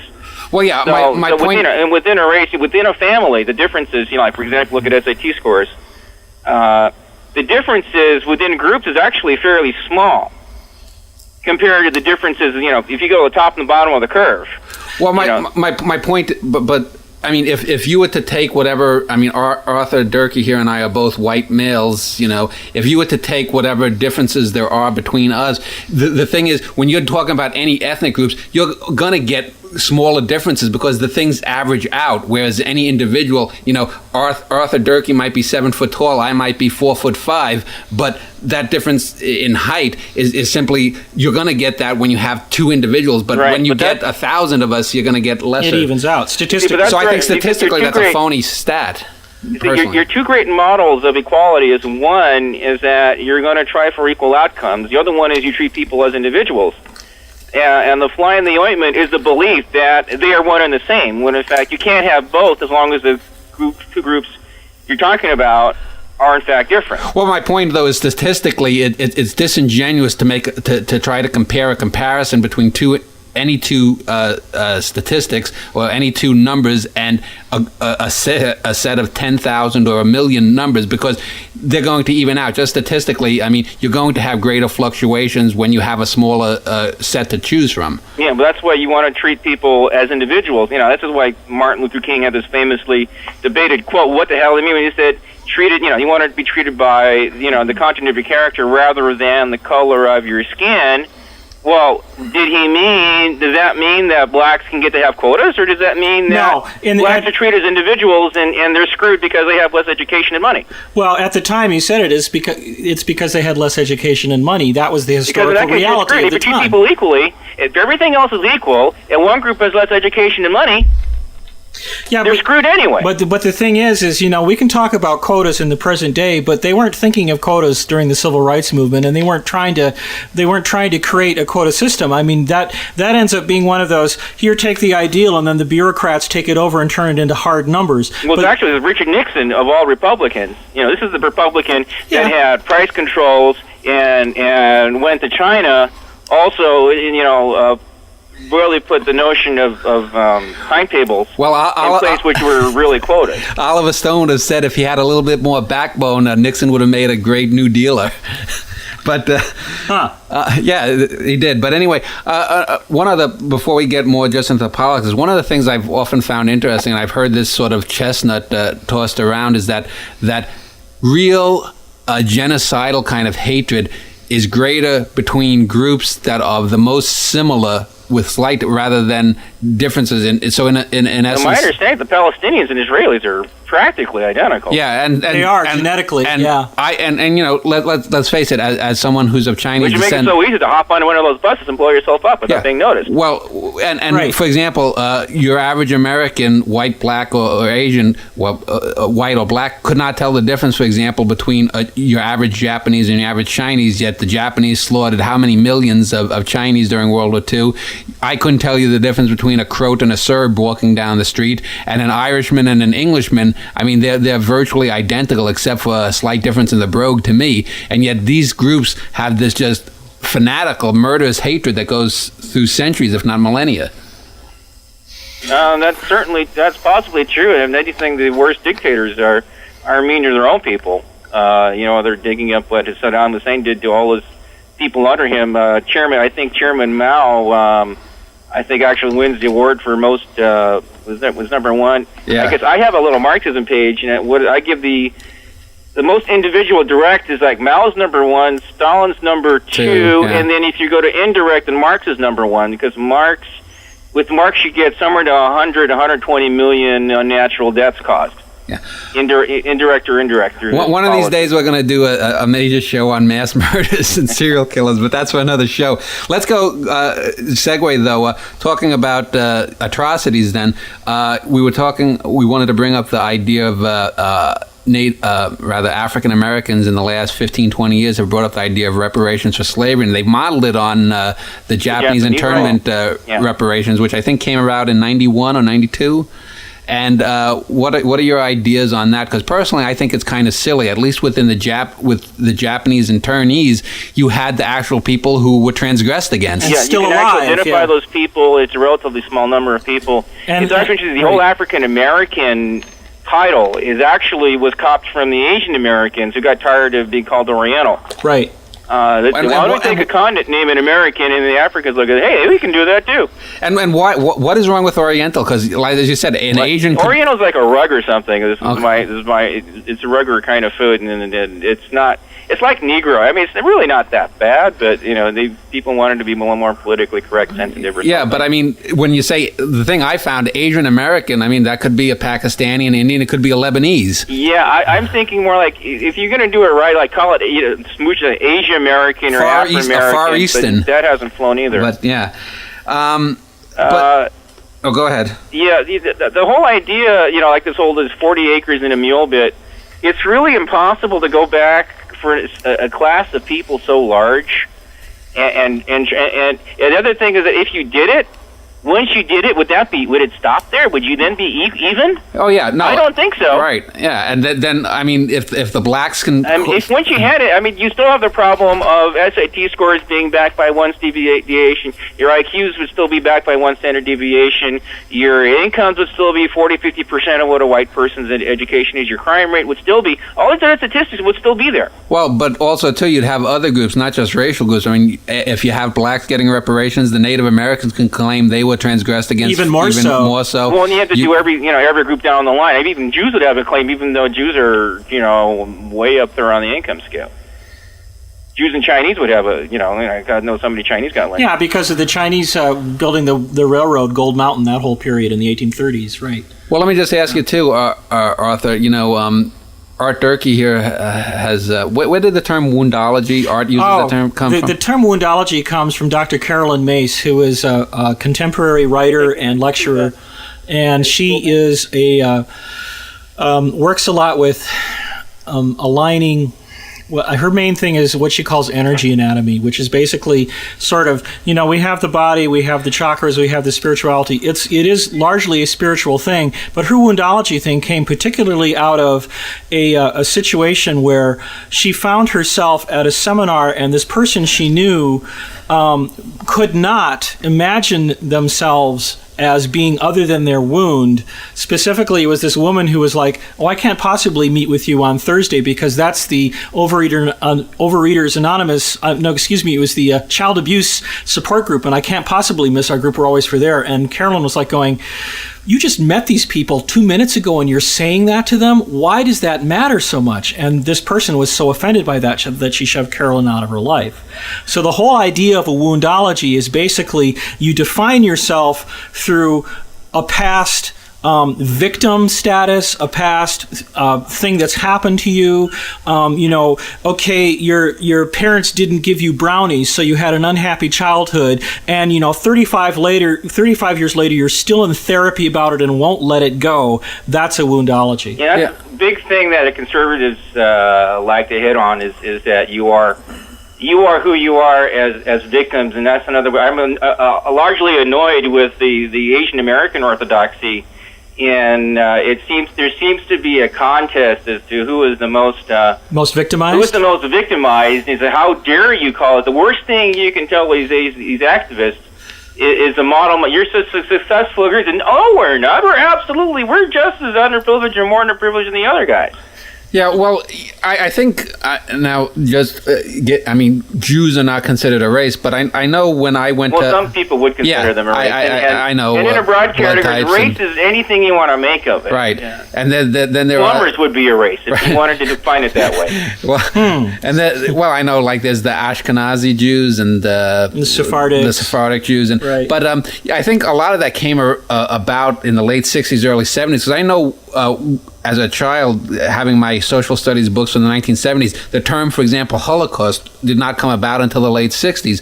And one of the things that has, I think, perpetuated a lot of anti-Semitism in the world, even if we put aside the state of Israel, is that the idea of the Holocaust, and even the term with the capital H, I call it Holocaust, TM.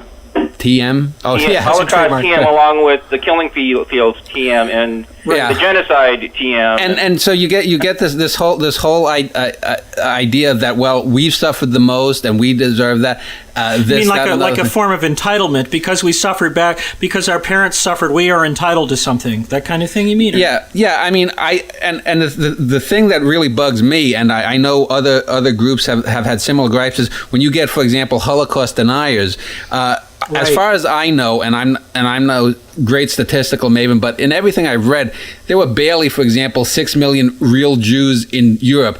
And yet that number has come about and has become a sort of holy grail. Most people would say it was anywhere between 3.5 to 5.3 million Jews, and a lot of people say, well, it doesn't matter really what the number is, and to a certain degree that's true.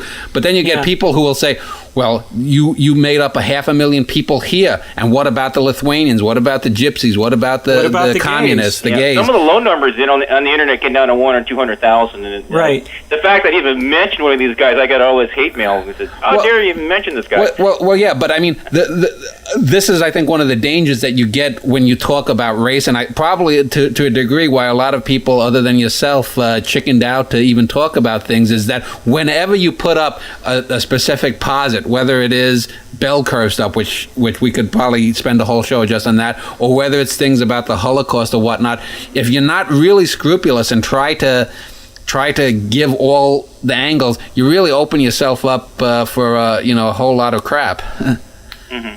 Yeah. But I know the Chinese Holocaust is what they call the. There was this Irene Chang had a book about the. Iris Chang. The what is it? Nanjing. Yeah, the Nanjing massacre. Rape of Nanjing. That's the Chinese one. So. Yeah, and that's actually a pretty good book. It gives a real good overview of the. Well, I'm not going to give Iris Chang the free publicity. There's some pretty good pictures in there, right? Yeah. And it's interesting. And I'm just wondering, I think one of the problems is, what is it about bigotry or racism that the need to claim the group, does that perpetuate some of these very things? I mean, the need to dwell on differences. People like Jesse Jackson to make a fairly decent living. Well, it's a whole industry. Well, I mean, yeah, but there are people on the other side too that make a pretty good industry. I mean, you could talk about the Pat Robertsons, the Oral Roberts, the Jerry Falwells. I mean, making hay with differences in all American. I mean, that comes from all groups, from all different perspectives. Well, they make most of their followers. They're more interested in following Christ rather than hating on people who are different. That's sort of a side effect. I wouldn't say that the primary purpose of Robertson is to beat up people who don't fit their image. Well, I disagree, but then I've been targeted by Robertson, so it's. I think that you can't be quite that this or that about that, because when somebody says, we don't like these people because even if we feel compassion for them, we think they're living in sin. Well, if that gives one of your more whacked out followers an excuse to go blow up an abortion clinic, or because they're kill them because they're gay, or go blow up an abortion clinic. I mean, the fact of the matter is all those wackos, and they are wackos. They don't necessarily represent. Go out and kill and create mayhem in the name of Christ. And create mayhem in the name of Christ. Well, some of that does lie at the feet of people like Robertson and Falwell, for the simple reason that they're saying this is our tribe and everybody else is not our tribe, and unless you belong to our tribe, you suck. Mm-hmm. And that's the race versus tribalism right thing again. Exactly. And Christians is another tribe. So definitely another tribe. Well, let me ask. Here's a thing that when I was preparing some things to discuss. By the way, if we talk about groups that are most underrepresented, remember when half of these colleges are Asian, Jewish, or gay, okay, and another 15% of that are going to be, because of quotas, are they going to be black or Hispanic? So guess what percentage is left for the 75% of Americans who are white Christians? It's way down there. They are actually, at these colleges where they have a good quota system in place, the most underrepresented group are white Christians. But do you really lose sleep over a white Christian being persecuted again? Well, currently they don't, because it's not tracked. That's where in California, the interesting thing is Steve Saylor is best supporting that in California there is a law, one of the books, to completely erase keeping track of race. Because the census does not keep track of religion. That's because the Jewish lobby, insisted that the census not keep track of Jews. As it turns out, my figures show that there's a bigger rate of difference between the religions in some cases than there is between the races. But because it is not tracked, nobody cares. Okay. And so one argument for Ward Connerly's initiative is that if you simply stopped tracking race, you would simply go away because you'd have nothing to stand on. Or it could go back to what it was before it was civil rights and affirmative action, where you're back to 75% white and nobody else. No. I mean, come on. That's going to happen over Princeton and Yale. I mean, one thing that kills me is that people are criticizing, this predominantly white institution. Look at that. It's 75% white. You know what the natural population is? It's 75% white, man. That's the natural population. This is was and still is a predominantly white nation. Predominantly white, straight Christian nation. Sorry, that's the way it is. Okay, but... and you know how many people are Chinese? 3%. Chinese is like 1%. Right, okay. But and as much as I'd like it to be 50% Chinese, it's not. Okay, but let me just ask you, I think if we take 75% white... that's normal. People think that's racist. But let me ask you, though, what percentage of, say, the top 5% incomes are white? I bet you it's higher than 75%. It's probably higher than 75%, but 75 to 98 is still, what percentage of Fortune 500 CEOs are white and male? 100. Yeah, 100%. I don't think it's not. No, there's probably a handful. You've got people like.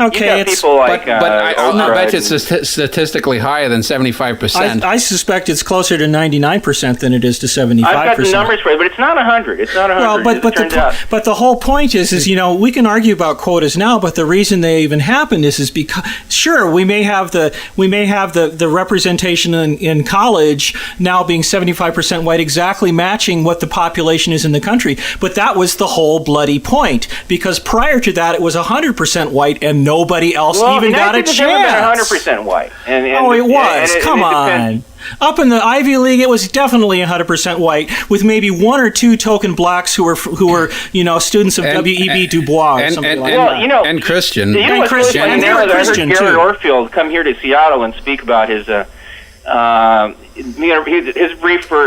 argument for an affirmative action is that colleges need to have a certain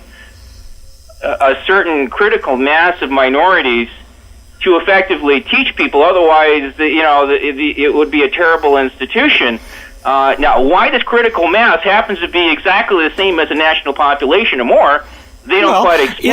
Isn't that aren't they just trying to? Why did everyone try to get into Harvard 50 years ago when they didn't have anybody? Yeah, but back to objectivism. Isn't that just the way things are, and people are trying to reflect reality? That's a dishonest side of things. It came from we're trying to help blacks we're doing this to help out the white kids. That's crazy. When you're trying to say now that the reason why we need the diversity is for these poor, disadvantaged, rich white kids. No, it's not. That's not the argument at all. The argument is that's one of them. Well, that's a stupid argument. That's the diversity argument. That's a stupid diversity argument. That's why the administration says they have a compelling interest to do this. I have never heard that argument, and I've been in this stuff for a while. That's the university brief. That's why they have to do this. It's for the benefit of the white students. But the fact of the matter is, the benefit of the white students is there's like I said, when I went to Madison, Wisconsin, until a lot of those kids had gone to college, they'd never had a conversation with a black person or a Hispanic or an Asian person face to face. Well, they probably haven't been hurt that much by it. Well, in fact, they've been improved by it, which is the real argument there, is the fact that the more diversity you have on campus for the students to interact with each other, the more they learn about each other, the more the tolerance builds between people, and between cultures. People like this have never dealt with people from an opposite class, let alone an opposite race.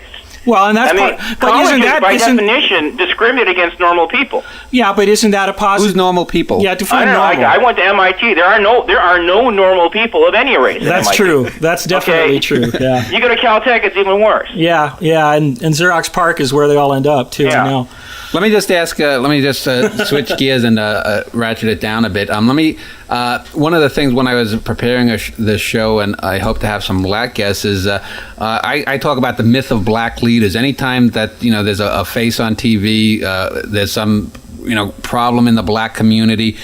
Someone's a black leader, and they talk about the failure of black leaders, and other groups too. Anyone who has a microphone shoved in front of their place becomes a leader of their ethnic group. And I'm wondering, have you ever been called the leader of your group, and have you one thing failed? About Asians is that we have no Jesse Jackson. The closest thing to somebody they can stick a mic in front of was Ron Takaki, I think, was on Today Show once. Yeah, I remember him. Maybe B.D. Wong, who I just realized is gay. Just wait a minute, this guy.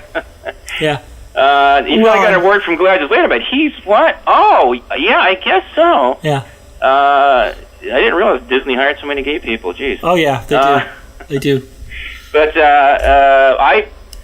they'll sometimes take a mic. It used to be once a year I could be invited to talk someplace, fly across the country. I almost did it this year. And I'm falling back.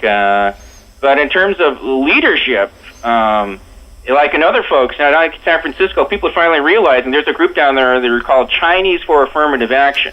Okay. And Asian Week is actually if you look at it, thing is 95% liberal, hard left. You can't find something that's farther left than Asian Week. Yet they're noticing that Asian parents are complaining about quotas that were hurting Chinese at the Lowell High School down there. But Chinese for Affirmative Action, they should have been called Chinese for Affirmative Action against Chinese, because they were supportive. They were in with the NAACP that was collecting money from the settlement. So it was to their interest to back up the NAACP to hold up to these quotas, because they had this 50% quota when against any ethnic group, and Chinese are they're just 40% of the population, period. So they're only 10% away from if they're even slightly more talented than their population, they can hit 50%, no problem. The thing is with quotas, and this kind of brings it to the bottom line for me. The thing with quotas is there's obviously times they don't work, and you've pointed out some very good examples of the times they don't work.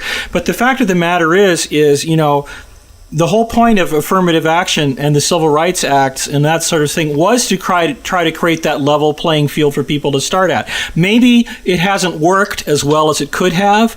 Maybe it hasn't worked ideally. I'm not sure what the ideal balance there is. Well, I mean, but the thing is if you throw away quotas, which are an imperfect system, what are you going to replace it with? The fact is if there's a lot of people on the far right who just want to make the quota system go away, and it's every man for himself. My idea is a compromise. But the thing is, okay, well, and we'll get to your idea in a minute. I just want to finish my point. But the thing is we have an imperfect system, but it's the only one we got. It's like the legal system. There are times it sucks, but it's what we got, and it works pretty well most of the time. It has failures, and there's always room for improvement. But if we totally eliminate quotas, what the hell are we left with? And nobody wants to say that, it seems to me most of the time. It's just well, what do we do without them, Yeah, well, sometimes, one fellow mentioned, I forget what his name is, that on the one hand, is that you would realize that the reality of the bell curve and the differences between the races, on the other hand, you realize the absolute necessity for affirmative action, because otherwise they're just going to go out and burn down your neighborhoods because they'll be so pissed off because they're behind. The idea, which is what we had in the riots in the 60s. A mathematically correct version of affirmative action would be this, and that would be to permit overrepresented groups to be over. See, one thing I do with my numbers that nobody else does, for example, is that you compute your over and under representation. But I also compute that for the whites, because it turns out your whites are often underrepresented as well. When you have, like these colleges, you'll find out that your average white is also underrepresented.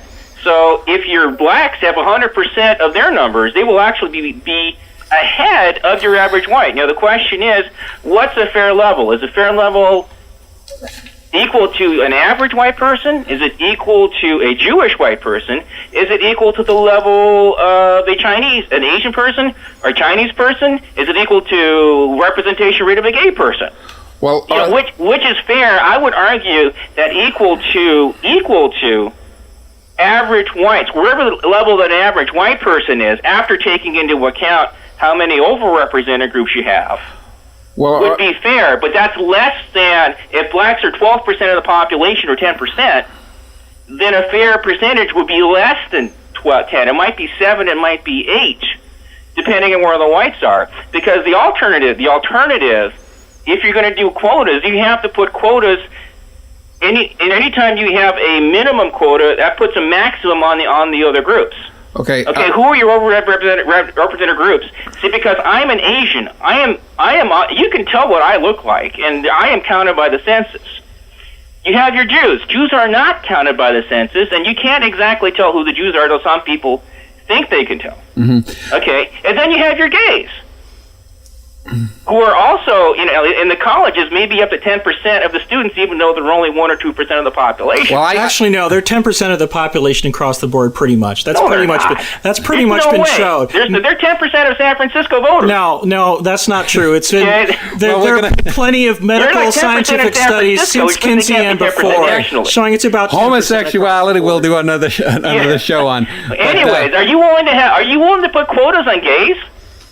If they're fair. If fair, are you willing to accept that? Okay, Disney but can that's hire the point. no more than 2% of their staff as gay.